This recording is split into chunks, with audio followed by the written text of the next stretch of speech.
Match day is a funny old time. Excuse me, let me just adjust the microphone slightly. Match day's a funny old time when we're doing Hammers Chat stuff because I don't necessarily have the time to work out what everybody else is thinking and how everybody else is reacting to the games. Just purely because we do our build-up show and then we get the lineups, and we've got a bit of a hurry.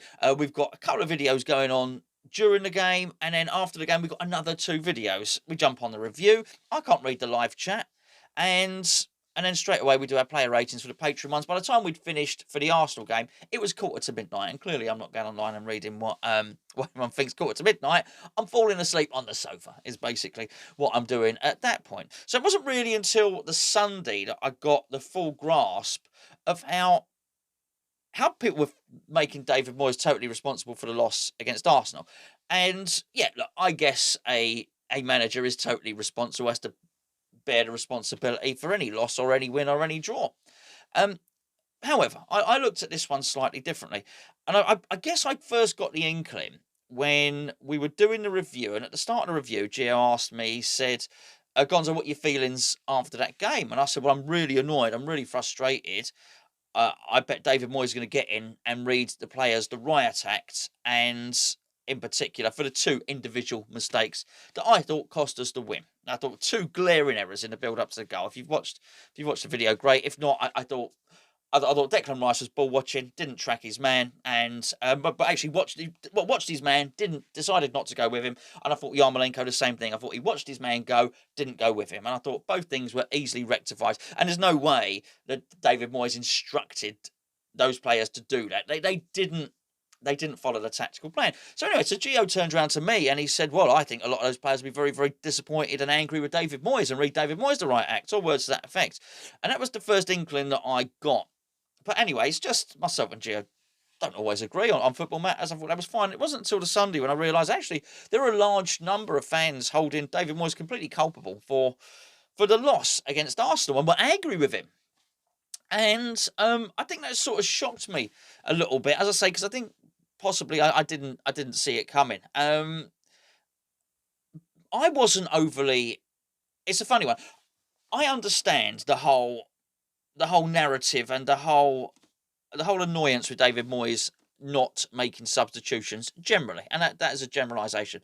I think almost every time we've ever lost a game, I have been frustrated with David Moyes for not making substitutions. I certainly have said so on videos as well. I think he acts late. I don't think he's proactive. So it's not like I'm set up. My default setting is to give David Moyes an easy ride on substitutions. However, I didn't feel this was one of those times. I remember looking at the game and thinking, oh, you know, whatever it was, 70, I think it was 75 minutes, thinking David Moyes hasn't done the changes I would have expected him to do, because normally I look at about 65 minutes and think, oh, Moyes, where's your changes? But I remember thinking to myself, actually, I wouldn't change anything at this point. I thought we were in the ascendancy. I actually thought we had wave after wave of attack at that point. I thought the Arsenal players were throwing themselves in the way of shots. I thought we were hitting the bar. I just thought I thought this is good. Actually, at the moment, I probably wouldn't change anything at all. And actually, I would argue that had he have left Bowen on, because I didn't think Bowen was overly tired. I understand why he brought Yarmolenko on to try and win the game. But I think if Bowen had stayed on, Bowen tracks that runner. Bowen tracks Ceballos, because he had been doing it all game. So I don't even think we'd have lost in that sense. So in many respects, I think the substitution cost us the game. But anyway, overall, I was really pleased with what I saw. And anybody that saw the build-up show would have seen that I was not impressed. I do not like the 3 or 5 at the back, call it what you will. I don't think we play it well. I don't think Moyes sets the team out well within the parameters of that shape. But this one was different. I thought we were good. I thought we carried a threat. I thought we were disciplined, apart from the 2 instances of the goal.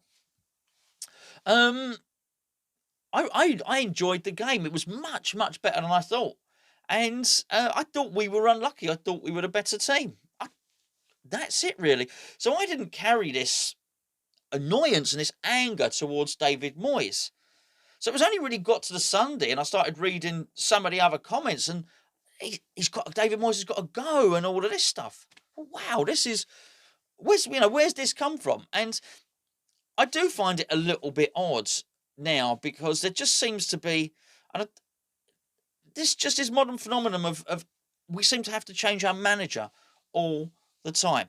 Now, Moyes wasn't my choice. Far from it. Oh, it was horrendous to bring him back for a second time. I was surprised.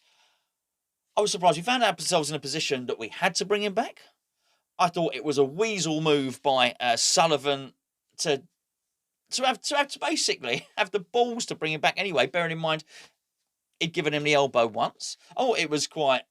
I was surprised David Moyes did it. I even said at the time, David Moyes is a bigger man than me. If someone had sort of mugged me off like that and then said, "Oh, please, we need you now," I would have said, "No, forget it. Don't worry." He wasn't. I thought he was the bigger man. He wasn't bitter. So it was a set of circumstances that I never expected to happen. But I was aware at the time that really he was on a short list of two. He was on a short list of him or Chris Hughton, and I didn't want either. The board wanted Rafa Benitez. I wanted Mikel Arteta, funnily enough. Neither of those happened. And you look at someone like Carlo Ancelotti, the way he's gone in and the way he's performed at Everton, you think, wow, there's a manager, there's a world-class manager. But here's the point, and here is really the only point. There's no world-class managers want to come to West Ham. Anybody that we have asked has pretty much said no. I think there's a really good reason why you look at their history of managers, and Golden Sullivan had managers like Steve Bruce and Trevor Francis and Alex McLeish and Sam Allardyce and David Moyes. I think they're quite limited in their thinking. I think they're probably not aware of who the best up-and-coming managers or coaches are in the game, particularly not on the continent. I think they're 20 years behind in their thinking of all things football. I think they're like that in their whole business outlook of everything. I've mentioned it before. I felt they were like it when they were in the pornographic industry, when I've mentioned that they did not see a trend coming, when a multi-million-pound industry was about to become a billion-pound one. They didn't see a boom, an internet boom, when it was right there. They were almost like they were scratching their heads thinking, oh, if it's not on VHS tape, it's not going to work, is it? So I always think they're quite antiquated in their thinking, let's say. And I think this is no different. They're not trendsetters in the way that they develop any kind of footballing philosophy around a football club. That being said, they did get David Moyes back. And you're dealing with somebody who might not be everybody's cup of tea.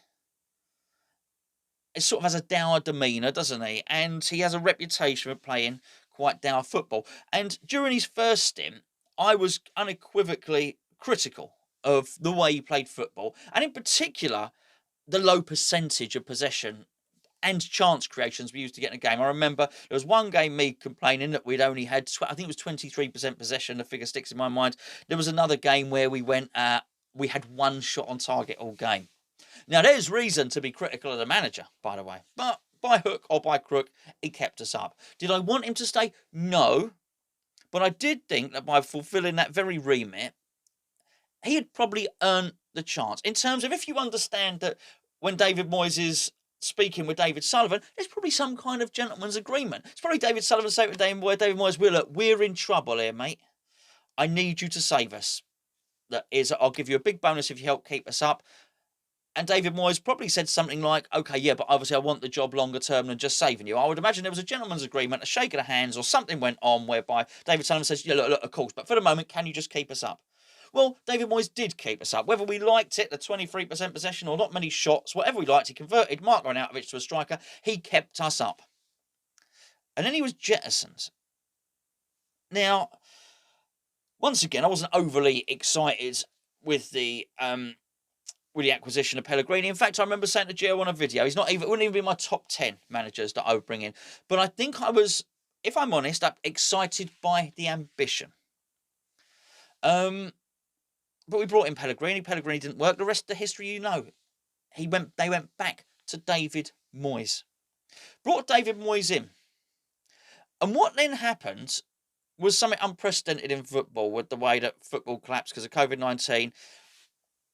And then football came back. And what happened then was a string of results that I wasn't expecting, was completely unprecedented. Maybe in his first game against Bournemouth, he showed that there was some attacking intent there. But then we had a dip afterwards, didn't we?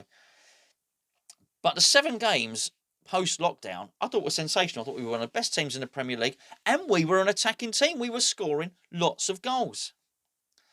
And everybody knew that this was going to be a tough start to this season. But I guess I just thought that saving us from relegation twice, and the signings of Bowen and the signings of Souček, and the way we played this attacking football, which I thought was really good, I thought that would carry some sort of weight, some sort of... Moyes would have some credit with the West Ham fans for really, let's be honest, I think he's done us proud. I really do. And I'm aware I'm probably sounding a bit like a David Moyes fanboy here. I don't think he's the best manager in the world. He wasn't my choice the first time, wasn't my choice the second time. And I wish we were a club that were good enough to attract a better calibre of manager. But we can't. We can't. And my point is, look, the first game against Newcastle was turgid. I thought it was awful stuff. And when David Moyes was asked, how come that performance was so different to the performance at the end of last season, he said, I don't know, but it's not acceptable. I'm not having that. We were so far away from what we're meant to be doing. It's unbelievable. But I didn't think the Arsenal game was a million miles away from how we were at the end of last season. I think Arsenal got away with one. I thought they were very, very lucky then. I thought we were unlucky, they were lucky. But I thought it was good enough to give me enough hope that actually, for the Wolves game, I'm quite looking forward to it now. If we play like that against Wolves, we got half a chance. And actually, that's just down to the manager and the players. If the board pull their finger out and give David Moyes one of the signings he wants, then we've got an even better chance. And let's be fair, if that signing that he brings in turned out to be as good or on a par or close to it as Souček and Bowen, we'll do well. Souček and Bowen really improved the team. One more signing, if it's of a comparable impact, will again improve the team. It ain't great. Not many people expected us to get any points from the first few games, but I'm sure many expected us to beat Newcastle, who have since gone on to collapse in this game. But we're not the only ones, because I started having a little look around. There's people calling for Hasenhüttl to go at Southampton, who have just been beaten by Tottenham, who look like they had loads of attacking flair, who a game before everyone was calling for Mourinho to go. And so I'm aware it's not just West Ham, but I just feel that we perhaps need to give it a little bit more time, particularly as we do not have the luxury of choice. Because I think this is really, really important. Because when I was looking for all these comments today, people are mentioning all these names. We should go and get this fella, we should go and get this fella, without any context of what our club is poisonous. Nobody wants to come and work for West Ham. We had it last time, and things certainly haven't got better. Since they appointed Moyes, things have not got better. Things have got worse. Coming to work at a London stadium, West Ham United, for Gold, Sullivan and Brady is less attractive now than it was 4 or 5 months ago. So who's coming in? This is what I don't understand. I'm not saying we shouldn't have ambition. I'm not saying we shouldn't have another manager at some point. But before that happens, we probably need new owners. Because who's going to come in and thrive under this system? Because David Moyes is going to have to build the club up from the bottom upwards. How else would you build?